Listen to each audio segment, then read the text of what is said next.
Hey. Hi, guys. Want to introduce you to some voters right here? Hi, Tim Walz. I'm here in Erie, Pennsylvania, where we've organized a sit-down with Governor Tim Walz Great. Hi, everybody. Good to see you all. and undecided working-class voters. Appreciate it. Thanks for taking time out. Grab a seat. I am a registered Republican, and I did vote for Trump the last election. I'm pretty mixed on it, to be completely honest. And I did vote for Donald Trump in 2020. We want to find out, what will a Harris administration actually do to get wages up, prices down, and save American jobs? And how will they take on the corporate greed that's rigged our economy? And most importantly, will Governor Walz change any of these voters' minds? I wear with a badge of honor being maybe the poorest person to ever run for vice president in the history that they said. I'm a middle-class guy. I got a pension. I don't own any stocks. I recognize we've lost some of the working class folks. We got to get folks back.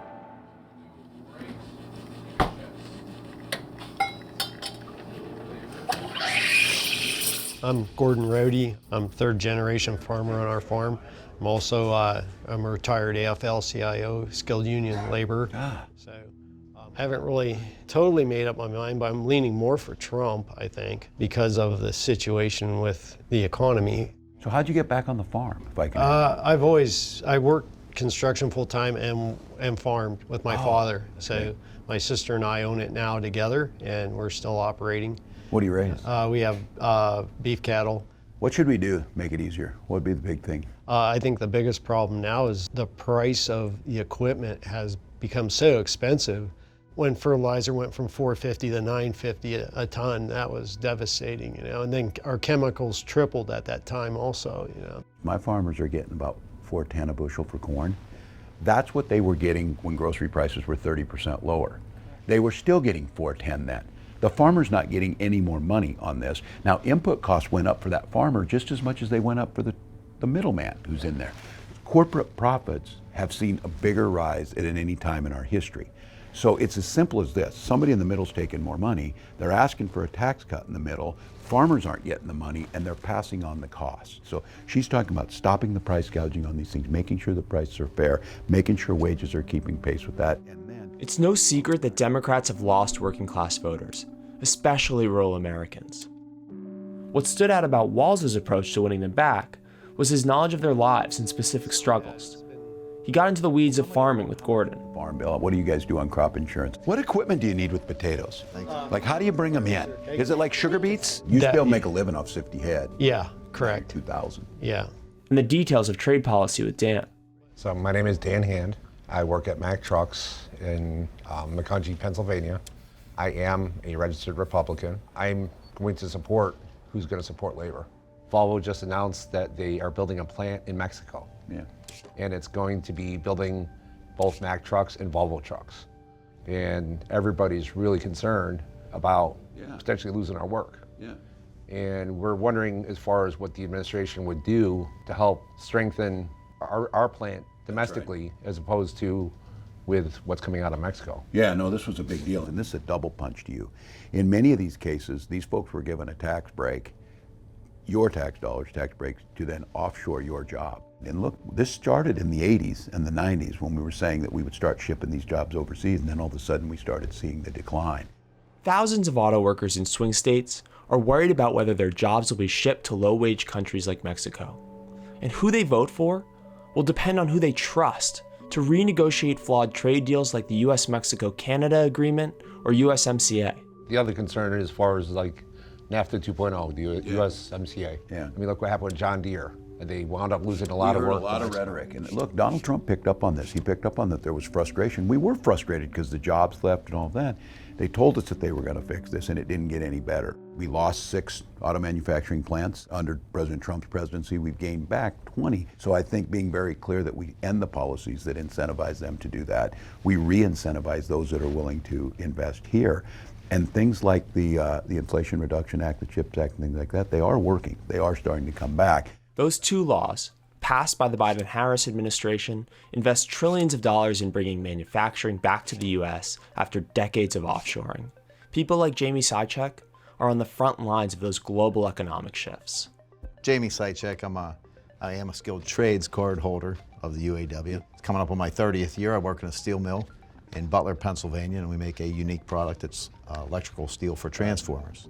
We're kind of tied to you guys with our taconite in northern Minnesota. Yes, I got to be totally honest, I'm still up in the air. I did not vote for Donald Trump in 2016, and I did vote for Donald Trump in 2020.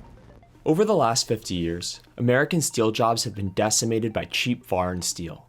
The mill Jamie works at has been in limbo for years. Last year with the Department of Energy, we had a rule regulation proposed that was nearly going to wipe us off the map. Everything was going to come from overseas. What was the resolution on that?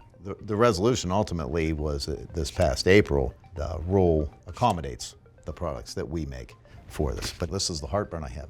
It was a very long, hard fought. It felt like a fight. To get that conversation to happen. All right. I think American workers like me and people in labor and just middle-class workers need to know that an administration that's in charge has a voice at that and will be a consideration from day one. If we're looking at Not after the proposing, fact, not when you're right, fighting it, before proposing anybody proposes. policies and regulations, that those have impacts on jobs and real people, and we need somebody that's going to consider that from the ground up. Well, you certainly got my assurance, and I know the Vice President has lived that way, and Joe Biden certainly did, is that we need to have you at the table, and we need to avoid these things. We need to make sure that your voices of labor are heard. We talk about this being the most pro-labor. Certainly not perfect. We've been through some of these, but I think you've got the assurance that things work better. We know this, if you guys are at the table on the front end. And I'm really bullish because we're going to have to put steel in the ground on all of these, clean energy projects, and then there's golden opportunity there for jobs, American jobs on green steel, clean energy, American energy production. Sustainable and jobs for sustainable. generations. I'm third generation in my plant. My dad, my grandfather worked there. There should be jobs there for 3 or 4 generations No, to and I come. think you're right. You're thinking about your kids. On what jobs are they going to do? And then couple it with how they're going to buy a house. I don't want them coming out of school with debt. I want them having a skill and something to do. We're really pushing it. I know the Vice President's pushing it, this idea of skills, more apprenticeship programs, more opportunities to get in, build a stronger economy. They'll be thriving. Vice President mentioned addressing the price gouging. A lot of people are struggling buying just basic everyday needs. I mean, I know she was saying that she's going to attack the price gouging, but how exactly? When we're talking price gouging, it's a fairness in the market. And I just give a couple examples of this. The one is we saw the hurricane coming and all of a sudden airline tickets went up in Florida or whatever. That's not free market, that's unethical. Look, I'm not against anybody being successful. I want them to be successful. But they shouldn't be making insane amounts while they're jamming the price on that, especially on things you need to get. I talk about the last one I give you the example of is insulin. In Minnesota, they were charging for that little vial of insulin a month's worth, they were charging $800. We capped it at $35. Now people are saying, well, how's the company gonna make money? It costs $5 to make it. So 37 states already have these policies in, but we don't have a federal ban on doing this that can stop some of that. That's the initial hit on that. But the biggest thing is making sure wages are keeping pace with it, making sure that your taxes are going lower, making sure that healthcare prices aren't going up. Okay. So Steelers gonna win it? Is that the word? I'm just curious. Look, I will admit this. I thought I was smart. I thought I was smarter than Mike Tomlin. I said, what's he doing putting Russell Wilson in? And that's why Mike Tomlin's getting paid money to be a Steelers coach, and I'm not. So, thank you all. Okay, thank really you. grateful. Thank you so much. Thank you guys. Do you have your wallet? What do you want? Something? No, I have Apple Pay though. Oh, that works. We got it. Yeah. Oh, thank you. I feel like I don't usually do this till November, but since it snowed back home, hot chocolate, so I know I'm breaking down. My name is Jewel. I work at Giant Eagle, and I am part of the UFCW Union 1776. This will be Jewel's first time voting in a presidential election.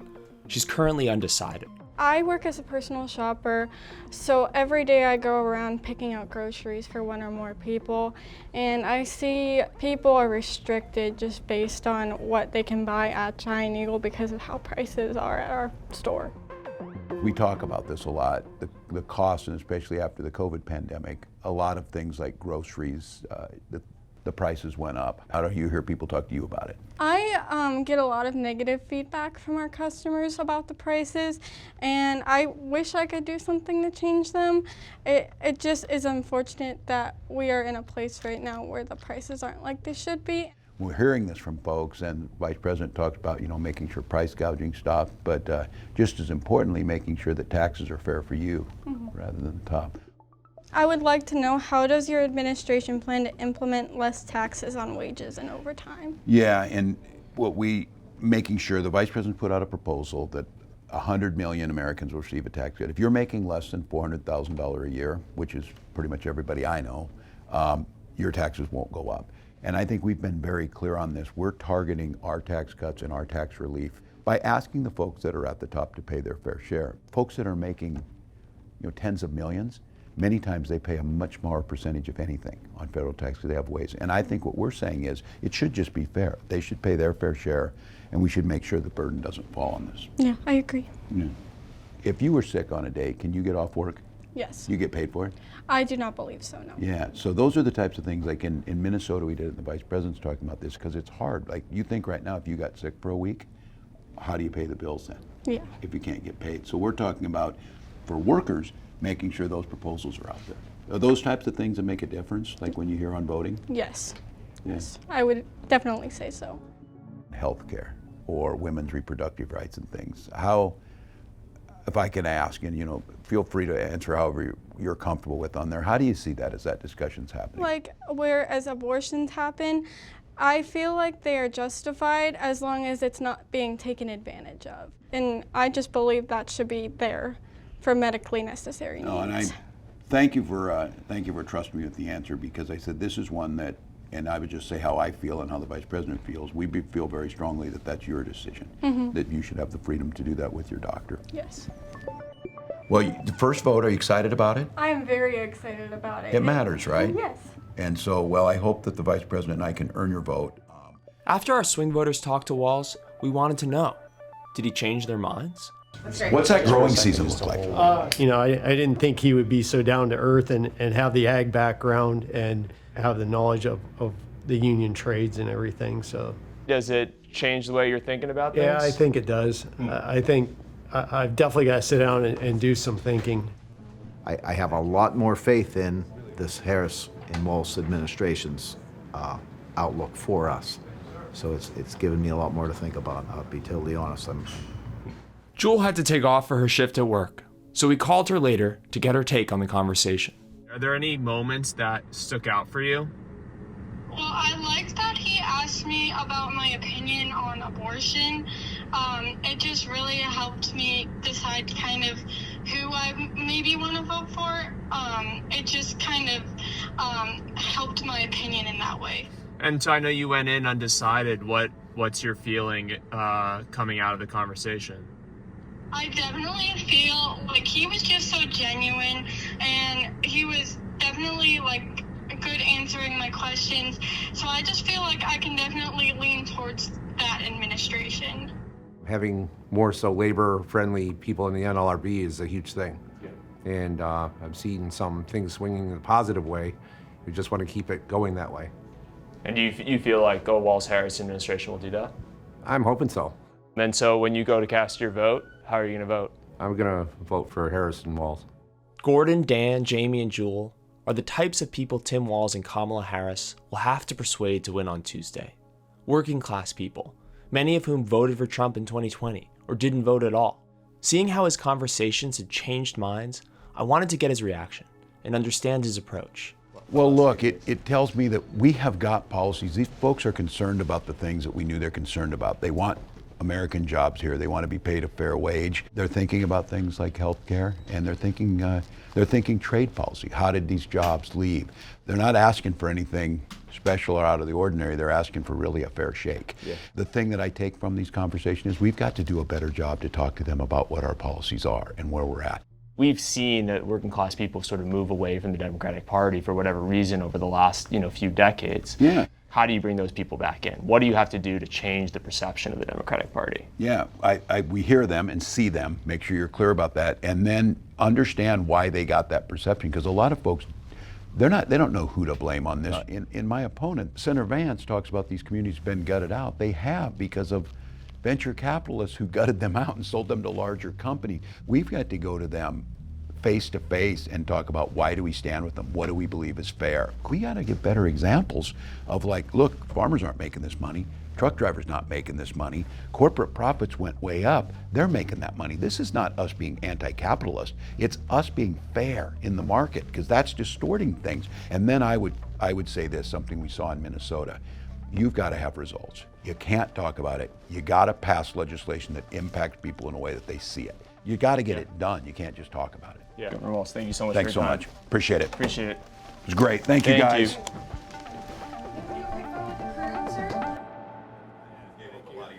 Thank you. Thanks for the education on so many things. I appreciate that. So. Thank you so much for watching our video. If you'd like to see more stories like this one, be sure to like and subscribe to the channel to get more Perfect Union in your feed. And if you have any ideas for stories that you would like for us to investigate, just drop them in the comments below.